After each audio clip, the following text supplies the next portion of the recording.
What's up, everybody? It's Weston here with the Hidden Gibbon, back with another Daily Deck Tech video, and back with another viewer request. Sounding a little bit hoarse today because where I work is extremely loud, and I have to raise my voice so that way I can be heard. But without further ado, if you like what I'm doing over here at the Hidden Gibbon with the Daily Deck Techs, the Magic for the Working Class, stuff of that nature, feel free to subscribe only if you feel I've earned it. And without further ado, let's get straight into it. So we have Neriv, Crackling, Vanguard. Neriv is a 4/4 for 2 generic in Mardu colors, has Flying and Death Touch, which are some pretty good keywords right there, and when Neriv enters, create 2 1/1 red goblin creature tokens, and then whenever Neriv attacks, exile a number of cards from the top of your library equal to the number of differently named tokens you control. During any turn you attack with a commander, you may play those cards.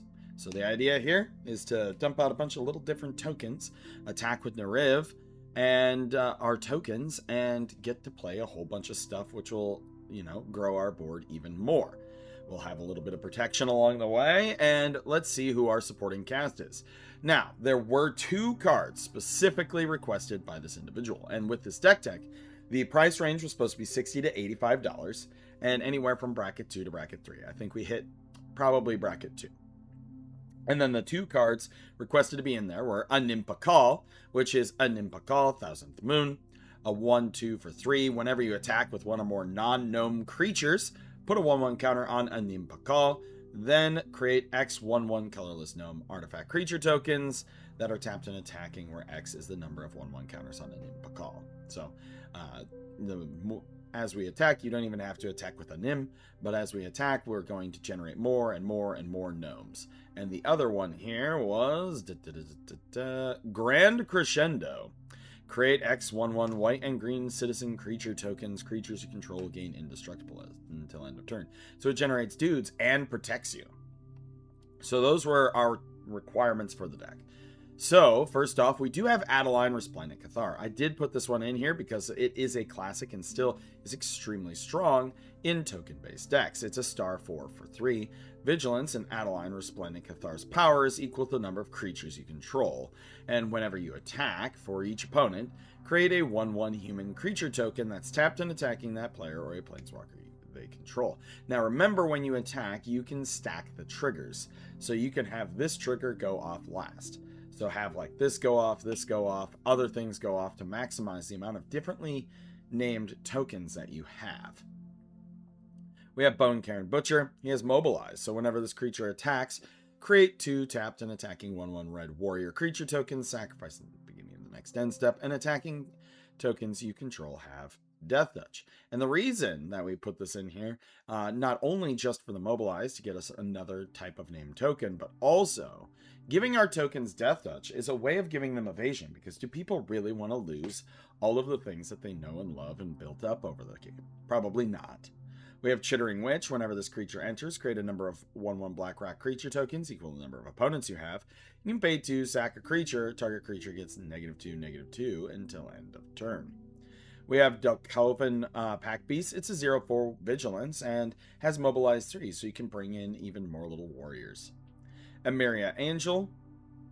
Flying and Landfall. Whenever a land enters the battlefield under your control, you may create a 1/1 white bird with Flying. Again, another type of named token, this one with Landfall. Gold Knight Commander. Whenever another creature you control enters, creatures you control get +1/+1 until end of turn. I believe these were in the pre-con.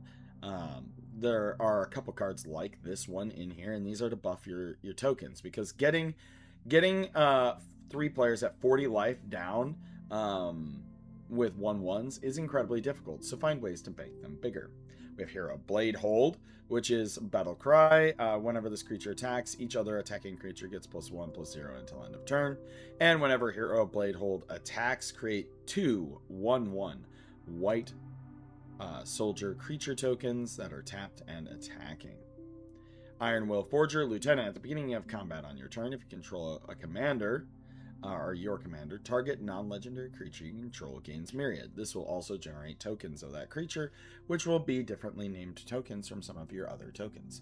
We have Joe D, one of many. You can pay a black Surveil, create a token that's a copy of this creature, then sacrifice an artifact or creature, activate only as a sorcery.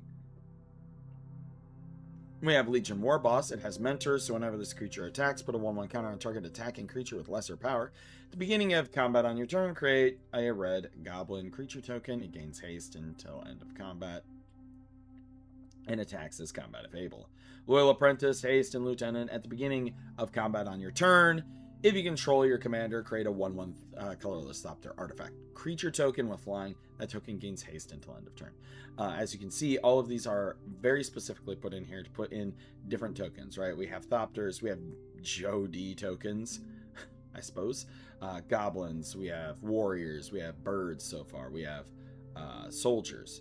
We have Mirkwood Bats, so if while we're creating these tokens and these tokens are dying, you get to make your opponents lose 1 life. Morpeth Opportunist, which will get you some card draw whenever 1 or more other creatures die, but it only triggers once each turn.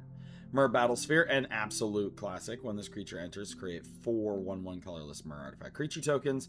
When it attacks, you may tap X untapped Myrs you control. If you do, this creature gets +X/+0 until end of turn and deals X damage to target player or planeswalker it's attacking. I believe this was also in the precon. It's an all-around good ad at the top end. We have Nayali, Sun's Vanguard. Attacking tokens have double strike. Oh, this is so good, especially if you partner it up with the Bone Cairn, so they have double strike and death touch, so just fantastic. Whenever 1 or more tokens you control attack a player, exile the top card of your library. During any turn you attacked with a token, you may play that card. That's also very good. Ogre Battle Driver. Whenever another creature you control enters the battlefield, that creature gets +2/+0 until and gains haste until end of turn. I'm not gonna lie, when I first saw the art, when I was looking through like the cards that I wanted to keep from like the precon stuff, I thought that it kind of reminded me of Steam Flogger Boss, even though it does not look like Steam Flogger Boss. We have Paya Nalar, Council of Revival. 2/3 for Boros. Thopters you control have haste, and whenever you play a land from exile or cast a spell from exile, create a 1/1 colorless Thopter creature token with flying. It pairs very, very well with Neriv since it exiles the cards and then you can play them. Redoubled Stormsinger. First strike, and when this creature attacks, for each token you control that entered this turn, create a tapped and attacking token that's a copy of that token. At the beginning of the next end step, sacrifice those tokens. So it's going to just like poop out even more tokens for you. Rosie Cotton, when Rosie enters the battlefield, create a food. Whenever you create a token, put a 1/1 counter on target creature you control. Put it on your commander. Making your commander big and scary is always fun. We have Silver Quill, so instants and sorceries have casualty 1, so just sacrifice one of your little redundant tokens to make some of your spells just even better. It has flying and vigilance. I love this guy. He's very good. Thalise, Reverent Medium. At the beginning of each end step, create X 1/1 white spirit creature tokens, where X is the number of tokens you created this turn. Treetop Freedom Fighters, haste, and when it enters, you make a 1/1 white ally creature. Zergo, the other commander from the commander deck. Mobilize 1, and whenever a creature token you control leaves the battlefield, draw a card if it was attacking. Otherwise, each opponent loses 1 life. We also have Zergo, Thunder's Decree. Mobilize 2, and makes it so during your end step, warrior tokens you control have this creature can't be sacrificed. So this saves your mobilized dudes. Sorceries, we have Banishing Slash, disrupt a 1 target artifact, enchantment, or tapped creature. Then if you control an artifact and an enchantment, create a 2/2 white samurai creature token with vigilance. Also, the art on this is absolutely beautiful. We have Cornered by Black Mages. Target opponent sacrifices a creature of their choice, and then you make a 0/1 Black Wizard creature token with whenever you cast a non-creature spell, it deals 1 damage. Again, this is like many of the cards in here. It is in here to maximize the different types of tokens in the deck. Gleeful Demolition, destroy target artifact, create a 1/1 Phyrexian Goblin. Or sorry, 3 1/1 Phyrexian Goblin creature tokens. Hordling Outburst, create 3 goblins. Release the dogs. Guess what you're going to make? You're going to make 4 dogs. Shadow Summoning, create 2 spirits. Tempt with Vengeance. This will create red elementals. If you create one, your opponents can create one, and then you create one for each opponent who does. United Front, I love this card. Play this in token decks. Create X 1/1 white ally creature tokens, then put a 1/1 counter on each creature you control. Instance, we have a braid. This art is absolutely beautiful. Can we take a moment to just like talk about how absolutely stunning like Mystical Archive arts are much of the time? Like absolutely beautiful. A braid deals 3 damage to target creature or destroy an artifact. Battle menu. This is mostly in here to make the 2/2 knight, but you can also pump a creature by 4, destroy target creature power 4 or greater, or if you absolutely need to, gain 4 life. Bitter Tramp, discard a card or pay 3 life to destroy target creature or planeswalker. Again, beautiful art. Charge of Mites. This is going to be dealing, you can choose one. You deal damage equal to the number of creatures you control to target creature or planeswalker, and create 2/1/1 colorless Phyrexian Might artifact creature tokens with Toxic 1, and it can't be blocked. Crackling Doom deals 2 damage to each opponent. Each opponent sacks a creature with the greatest power among creatures that player controls. Deadly Dispute. Sack an artifact or creature. Draw 2 cards. Create a treasure. What was this again? Aha! Yes. This is Duty Beyond Death. As an additional cast to cost a spell, sacrifice a creature. Creatures you control get indestructible until end of turn. Put a 1/1 counter on each creature you control. Beautiful art, but I cannot read Japanese. I need to learn some basic phrases, as I will be going to both Korea and Japan later this year. My wife was adopted from Korea, and so we go there every 2 years, and we wanted to stop in Japan on our way back this time. Frontline Rush, choose one, create 2/1/1 red goblin creature tokens, and target creature gets +X until end of turn, where X is the number of creatures you control. This one's really good if you already have the goblins available to you. Giving your commander big X, or even any creature big X, is pretty good. We already talked about Grand Crescendo, so then we have Mardu Charm. Deals 4 damage to target creature, so a good removal spell. Put 2/1/1 white warrior creature tokens onto the battlefield. They gain first strike until end of turn. And then we have target opponent reveals his or her hand. You can choose a non-creature, non-land, and discard it. Do not underestimate the value of that. Moogle's Valor. I don't see this card played a lot either, but I really like it, and I play it a lot in Brawl. For each creature you control, create a 1/2 white Moogle creature token with lifelink. Then, creatures you control gain indestructible until end of turn. So if you have a billion tokens and someone's like Wrath of God, you're going to be like, well, Moogle's Valor, and then you essentially double the amount of creatures you have, make them indestructible, and you have all these little cute little dudes. I don't know what a Moogle is. I haven't ever played Final Fantasy VI, so, no idea what they are, but they're adorable. Renegade's Gateway. Target permanent gains indestructible till end of turn. Protect your commander. Create a 1/1 colorless servo. We have Ripborn Defenses. Populate, which lets you create a copy of a token you control. Creatures you control gain indestructible. Unbreakable Formation is in the same vein. Creatures you control gain indestructible until end of turn. These are designed not only just to protect your tokens, but also to protect your commander. Stroke of Midnight. Destroy target non-land permanent. Its controller creates a 1/1 creature token. Human. Pop one of your own tokens to give yourself the human. Terminate. Destroy target creature, can't be regenerated. Our artifacts, we are running some Mana Rocks, Orsov, Boros, and Rakdos Signet, Soul Ring, and Arcane Signet. Swiftfoot Boots for a little bit of protection, and Wayfarer's Bauble for a little bit of ramp. Enchantments, we're running Baron Step Siege, which you choose Abzan or Mardu. If you choose Abzan at the beginning of each of your end step, put a 1/1 counter on each creature you control. Or Mardu at the beginning of your end step. If a creature died under your control this turn, each opponent sacks a creature of their choice. Honestly, both are equally good. If you want to go the aggro route and overrun people, you choose the first one. If you need to control your opponent's board, you choose Mardu.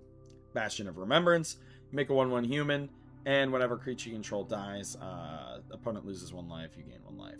Commander's Insignia, creature you control get +1/+1 for each time you've cast your commander from the command zone this game. Intangible Virtue, tokens get +1/+1 in Vigilance, and within range. When this enchantment enters, create 2/1/1 red warrior creature tokens, and whenever you attack, each opponent loses life equal to the number of creatures attacking them. We do have Castle Ardenvale, Dwarven Mine, and Dalkovan Encampment, which can all create tokens. We are running 8 plains, 6 mountains, and 7 swamps in here. We are running several cards that add for more. Vault of Archangel is in here to give your stuff lifelink. But yeah, that is the build. Let's go ahead and take a gander at playtesting. And also with this deck can scale incredibly well with budget. So although we're starting at $75, if you gain the resources to power up the deck, absolutely power up the deck. It will get very strong with token doublers, with sacrifice outlets for your tokens, etc. So let's see what we have gotten from the Moxfield Lords today. Well, we have Terramorphic Expanse. We're going to pop this on turn 1, and we have a whole bunch of white cards in our hand. So we're going to go ahead and grab a Plains, close and shuffle. This Plains comes into play tapped. I also forgot to draw for my turn. Look at that, Command Tower. Next turn, we are going to drop the Command Tower. Drop a Swamp. Our first few turns are pretty low to the ground. We're going to play Delcoven Pack Beasts. I'm going to spread this out. I'm going to play Myriad Landscape. You know, we don't really need anything there. Note that sometimes, if you are a frequent watcher of my deck techs, sometimes when I play like 42 lands, I get no lands. And sometimes like this deck where it's 37 lands, we got lots of lands. But we're going to play Nomad Outpost. And we're just going to spend this turn. I am going to crack the Myriad Landscape. And let's see, we have 2 mountains in hand. We don't need double swamp. We're going to get 2 more plains. Close and shuffle. Sorry, friends. I'm very particular about how my lands line up on here. Alright, tap those. So then on our next turn, we're going to play a mountain. And so we have 1, 2, 3, 4, 5, 6, 7 lands. I'm going to play the Emeria this turn, actually. And then next turn, I'm going to go 1, 2, 3, 4, 5. I'm going to play Neriv. And I'm going to go ahead and play another mountain, which then generates a bird.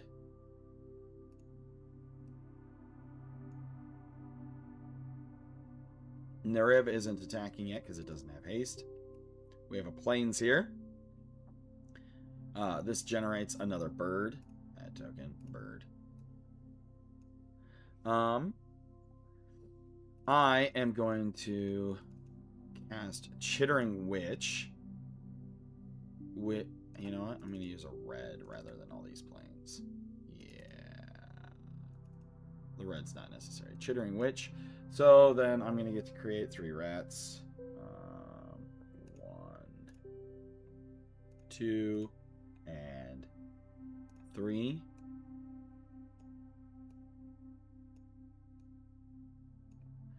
So then when we attack, we're going to attack with the Delcoven Pack Beast, which will get us 2 warriors. Look at all these cheapers. Damn it, I picked the wrong one. I always pick the wrong one on the first try. Add token. Warrior. Alright, so we have 2 tapped and attacking warriors. It's because we have our mobilized trigger go off first, right? And so he's attacking. And we get 2 goblins. Oh my god. That are tapped and attacking, I believe. Yeah. Oh, wait. Oh, sorry. Oh, when it enters, we got them. My bad. I messed up. That's on me. So we have those goblins. And when it attacks, you exile a number of cards for the equal to the number of differently named tokens you control. So we have rat, bird, warrior, and goblin. We have 4. So we're going to exile 1, 2, 3, 4. We have played a land this turn. That was a silly mistake on my part. But we can play these until end of turn. The attacks are going to happen. You know, these will probably get poofed into non-existence there. And we have 1, 2, 3, 4, 5 mana available. Ooh. I am going to play Bone Cairn, and then these can go to exile. Yeah, so Oh, during any turn. Okay, so these just stay piled up here. Yeah. See, reading the card explains the card. The prof would be very disappointed in me. These go away next turn. We have so much stuff. So we're like, we have extra lands and stuff in Grand Crescendo here. Attacking again is just another thing we can do. Getting to exile another 4. Yeah, look at this. So then after that, we play that. Gets us another bird. You go ahead and play the Orsov Signet. You go ahead and cast the Swiftfoot Boots. Jeepers. You can go ahead and go 1, 2, 3 and cast the treetop dudes. Yeah, this is getting out of hand very quickly. So you can see there's a pile of tokens, but let me know what you think in the comments down below. As always, I'm Weston with the Hidden Gibbon. If you want to see your commander made into a deck tech, drop it in the comments down below. And I hope you all have a wonderful day. What?